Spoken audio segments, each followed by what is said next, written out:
தமிழ்நாட்டில் ஒரு அடிமை மட்டும் எதுவும் பேசாமல் இருந்தார். யாரு? பழனிசாமி அவர்கள். பழனிசாமி அவர்கள இப்போ என்னாச்சு பார்த்தீங்களா? ஒன்றிய அரசு சிறப்பாக பண்ணுவாங்க, அருமையாக இருக்கும் என்று பேசுனீங்களா? இதுக்கு பேர் கருத்தா? இதுக்கு பேர் நிலைப்பாடா? இது ஒரு கட்சி, இதுக்கு ஒரு தலைவர் வேறையா? அதனால தான் சொன்னேன், பழனிசாமி பேசாமல் கட்சியை கழிச்சிட்டு நீங்கள் பாஜகவில் போய் சேர்ந்துருங்க. பத்து தொழில் பழனிசாமி அவர்களை உங்கள் ஓனரை டெல்லியில் வச்சு வீழ்த்திருக்கும் இந்த நேரத்தில் உங்ககிட்ட மக்கள் கேட்க ஆசைப்படுற 10 கேள்விகளை இப்போ கேட்க போகிறோம் உங்களிடத்துல. முதல் கேள்வி, திருவள்ளூருக்கு காவி அடிப்பது, மும்மொழி கொள்கை, தேசிய கல்விக் கொள்கையில் உங்கள் நிலைப்பாடு என்ன? இந்திய உள்ளே விட்டாதான் 2000 கோடி ரூபாய் கல்வி நிதி எனும் தர்மேந்திர பிரதான் கருத்தை ஏற்கிறீங்களா? அப்படி இல்லை என்றால் பாஜக தலைவர்களை மேடையில் வச்சுக்கிட்டு அதை சொல்ல முடியுமா? இதான் முதல் கேள்வி. ரெண்டாவது கேள்வி, நீட் விலக்கு நிபந்தனையோடு தான் திமுக கூட்டணி வச்சிருந்தது. உங்களால் ஏன் தமிழ்நாட்டுக்கு நீட் விலக்கு தந்தால்தான் பாஜக கூட்டணியின நிபந்தனை விதிக்க முடியல? அடுத்து மூணாவது கேள்வி, கிறிஸ்தவ மக்களுக்கு எதிராக FCRA சட்ட திருத்தம் பற்றி உங்களோட நிலைப்பாடு என்ன? உங்களுக்கு தான் கூட்டணி வேற கொள்கை வேறன்னு சொல்றீங்களா? உங்களால் அப்போ தைரியமா இதை எதிர்க்க முடியுமா?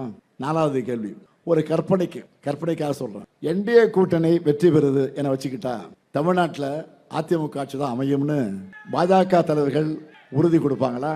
ஐந்தாவது கேள்வி, கட்டி முடிக்காத எய்ம்ஸ் தவிர்த்து உங்க ஓனர் பாஜக தமிழ்நாட்டுக்காக கடந்த 12 வருஷத்துல கொண்டு வந்த சிறப்பு திட்டம் என்ன?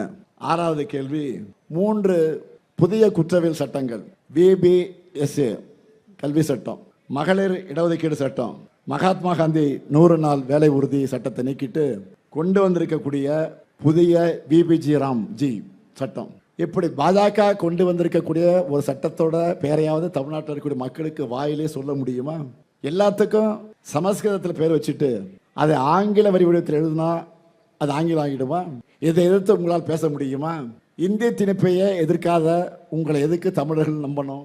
ஏழாவது கேள்வி, முஸ்லீம் மக்களுடைய சொத்துக்களை பறிக்கிற வக்ஃப் சட்டத்தை கைவிட சொல்லி பாஜக கிட்ட கேட்டீங்களா? நீங்க கேட்டதை மதிச்சாங்களா? அப்படிப்பட்ட கூட்டணியில் தொடர்ந்து சிறுபான்மை மக்களுக்கு நீங்க செய்யக்கூடிய துரோகம் தானே.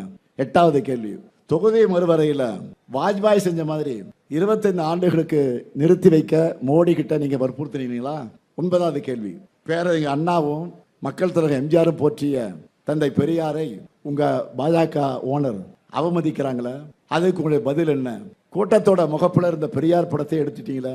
பத்தாவது கேள்வி, திராவிடம் என்பது போலி கொள்கை என்று பாஜக சொல்றாங்க. உங்க கட்சி பேர்ல திராவிடம் இருக்கு. பாஜக காரங்க இப்படி பேசுறது உங்களுக்கு உறுத்தலையா? உங்க கட்சியினுடைய அடிப்படையை மறுக்கிற ஒருத்தரோட கூட்டணி வச்சிருக்கக்கூடிய உங்களுக்கு அடிமை என கூப்பிடாம வேற என்ன எப்படி கூப்பிடுறது?